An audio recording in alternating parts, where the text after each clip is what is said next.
Oke lo everyone, welcome to Analysis dan update lagi seputar koin kripto. Dan di video kali ini kita akan coba nih untuk review sama-sama, analisa bareng-bareng untuk terkait koin TAO teman-teman atau Bitensor yang akhir-akhir ini pasti kalian notice nih lagi naik-naiknya. Dan tentunya disclaimer dulu bahwasannya video ini tentu merupakan perspektif saya pribadi dan pandangan saya pribadi dan bukan sama sekali bermaksud untuk merekomendasikan teman-teman menjual atau membeli aset tertentu, bukan sama sekali, bukan juga untuk mempromosikan aset tertentu, dan harapannya teman-teman juga bisa analisa mandiri dan pahamilah bahwasannya setiap transaksi finansial yang kalian lakukan resikonya tentu akan ditanggung setiap individu masing-masing teman-teman. Dan mungkin kali ini juga akan jadi video yang nggak terlalu panjang karena kita akan lebih berfokus untuk bahas price action dan technical analysisnya. So buat teman-teman yang mungkin penasaran dengan fundamental dari TAO ini, feel free teman-teman bisa mampir ke video saya sebelumnya yang bahas seputar Bitensor atau TAO ini juga teman-teman. Dan oke, per video ini saya record untuk Bitensor atau TAO ini sendiri sudah berada di urutan ke-26 berdasarkan kapitalisasi pasarnya atau berdasarkan market cap-nya.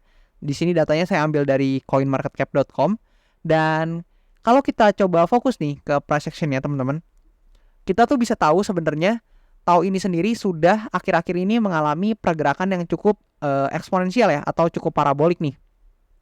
Nah, kalau kita ukur dari sini ke atas itu sekitar 150%-an bahkan 160%-an ya, deket-deket kisaran segitu.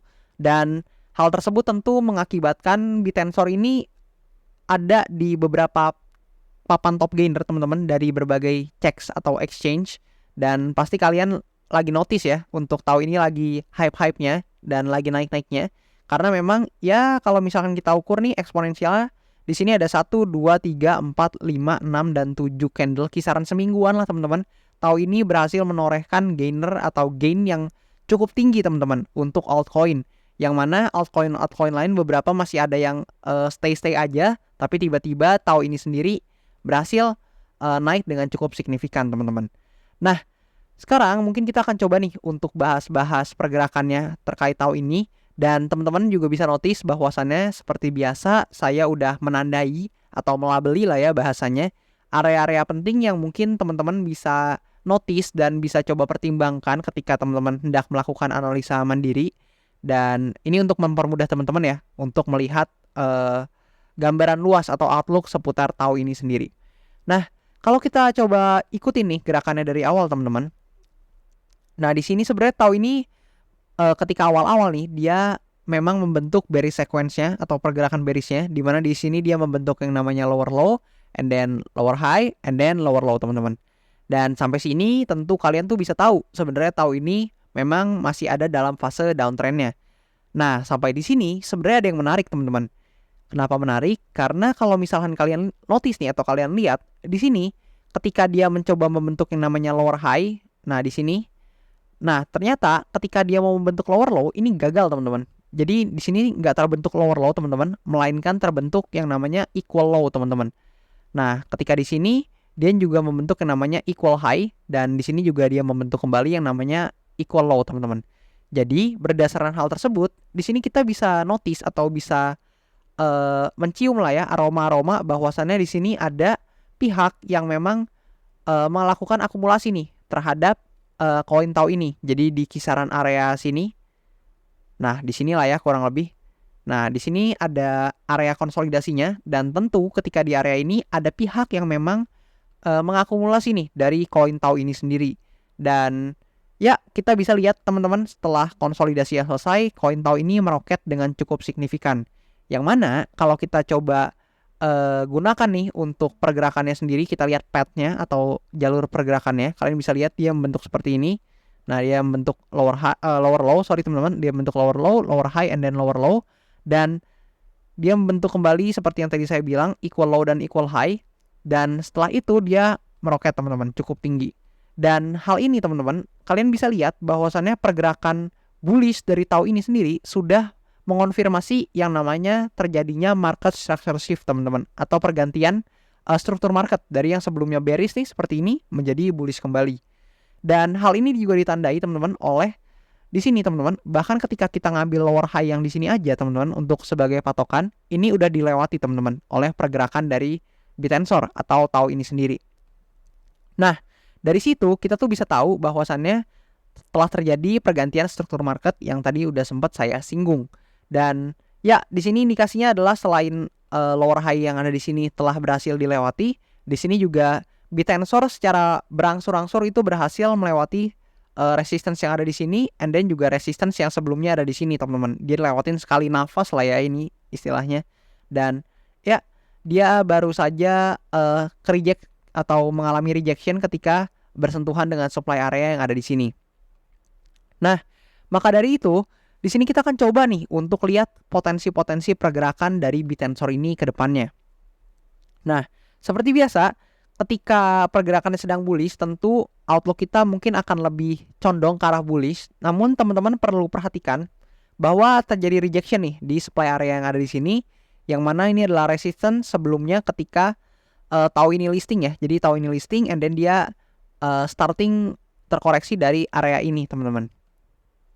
Nah, di sini tentu beberapa potensi yang mungkin terjadi adalah apabila memang TAO ini sendiri mungkin ada yang take profit ataupun ada yang melakukan penjualan di sini, maka ada potensi untuk harga TAO ini mungkin dalam jangka waktu pendek itu mengalami sedikit penurunan lah ya teman-teman. Nah, kayak gini, dan dia butuh mungkin testing ke demand area yang ada di bawah situ teman-teman, yang ada di sini, sorry. Nah, mungkin dia akan testing nih ke demand area yang ada di sini, dan maybe kalau kalian notice nih, di sini tuh ada fair value gap teman-teman yang terjadi atau yang terbentuk dari candle ini, dan juga bertepatan ya dengan demand area yang ada di sini, yang mana kalian bisa lihat demand area ini adalah resistance kita ketika awal-awal teman-teman yang menahan pergerakan harga TAO sebelumnya.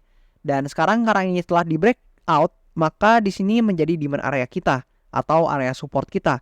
So, sangat mungkin atau nggak akan kaget saya teman-teman apabila memang TAO harus terkoreksi dalam jangka waktu pendeknya untuk mengunjungi demand area ini dulu, dan juga sembari mengisi area fair value gap atau imbalance yang terbentuk dari pergerakan candle ini. Nah, after that mungkin kita bisa lihat ya pergerakan TAO yang memang apabila hal tersebut yang tadi terjadi mungkin secara garis besarnya akan berpotensi seperti ini teman-teman, secara outlook gambaran lebih besarnya. Namun apabila memang ternyata buyers yang ada di TAO ini semakin menjadi-jadi teman-teman, atau mungkin justru makin banyak teman-teman yang beli, mungkin retail atau sebagainya, di sini ada potensi juga TAO akan coba lagi testing ke supply area yang ada di atas sini, dan nantinya teman-teman apabila memang berhasil breakout, maka hal tersebut akan menjadi hal yang sangat positif untuk Bitensor, karena Bitensor akan memasuki fase yang namanya price discovery, yang mana ketika price discovery ini berlangsung, di sini kalian bisa lihat nggak ada historical data yang valid untuk menandai di mana resistance terdekatnya dari TAO ini. Dan tentu apabila anggaplah yang terjadi posibilitas yang seperti ini pun, itu juga cukup baik teman-teman sebenarnya untuk Bitensor ini, karena di sini belum ada nih teman-teman historical resistance yang bisa kita lihat, dan harga tentu akan memasuki fase price discovery, sehingga biasanya di sini akan terjadi lonjakan harga ya, quote on quote, yang mungkin cukup signifikan teman-teman. Dan sekali lagi juga kongres buat teman-teman, selamat buat kalian yang udah profit nih dari TAO, congratulations, dan hopefully teman-teman bisa juga realisasikan profitnya ataupun teman-teman jaga resikonya, sehingga apapun yang terjadi pada Bitensor ini sendiri, teman-teman udah mengantisipasi segala kemungkinan yang ya mungkin terjadi teman-teman. Dan mungkin kalau misalkan pertanyaan sejuta umat ya biasanya ya, apakah masih boleh beli lagi teman-teman? Nah, teman-teman lihat bahwasannya harganya udah parabolik, dan tentu apabila dari segi investor ataupun trading teman-teman, baik dari segi trade-nya atau investasinya, ini bukan risk to reward ratio yang mungkin menarik teman-teman buat saya pribadi. Dan justru menariknya tuh ketika masih di sini teman-teman. Jadi masih di area konsolidasi ini, masih di area akumulasi, mungkin menurut saya pribadi itu adalah area yang cukup menarik untuk akumulasi juga. Namun kalau misalkan pergerakannya udah parabolik seperti ini teman-teman, tentu teman-teman sangat disarankan berpikir dua kali apabila hendak melakukan pembelian nih terhadap Bitensor ini. Dan sekali lagi juga bukan ajakan jual beli teman-teman. Jadi pastikan kalian udah jaga resiko kalian dan juga udah mempertimbangkan segala kemungkinan yang mungkin terjadi teman-teman. Dijaga juga ketika teman-teman yang mau trading mungkin mau menggunakan leverage dan sebagainya, itu terserah teman-teman, tapi harapannya kalian udah jaga juga nih, udah diatur risk to reward rasionya sehingga kalian juga udah antisipasi nih resiko yang mungkin terjadi. Dan mungkin segitu aja teman-teman untuk video pembahasan Bitensor atau TAO yang bisa saya ungkapkan ke teman-teman semua pada kesempatan kali ini. Hopefully bisa bermanfaat dan juga thank you banget buat kalian yang nonton video ini sampai habis. Coba komen di kolom komentar di bawah. Mungkin koin apa lagi yang tertarik buat saya bahas. Jadi mungkin ada koin-koin yang kalian penasaran atau tertarik buat saya bahas di next video. Feel free kalian komen aja di kolom komentar di bawah. Dan thank you banget teman-teman semua. And I'll see you in the next video.